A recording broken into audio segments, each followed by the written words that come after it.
বন্ধুরা, শিব ঠাকুরের কাজ চলছে। আর এখন আমি চট দিয়ে শিবের বাকছাল পরাবো।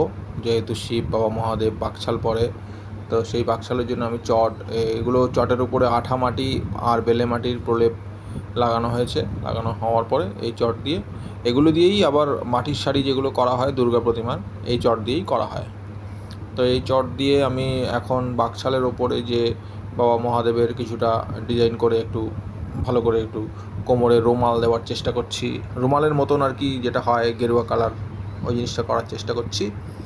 আর পায়ের পাতা এগুলো একদম হাত দিয়েই করা, পায়ে এখানে ছাঁচের ব্যবহার করা হয়নি। শিবটা বেশ বড়। এটা কল্যাণী মাঝেরচর গঙ্গার ঘাটে এর আশ্রমে এই পুজোটা হয়। শিব হয়, সাথে তারা মায়ের পুজো হয়।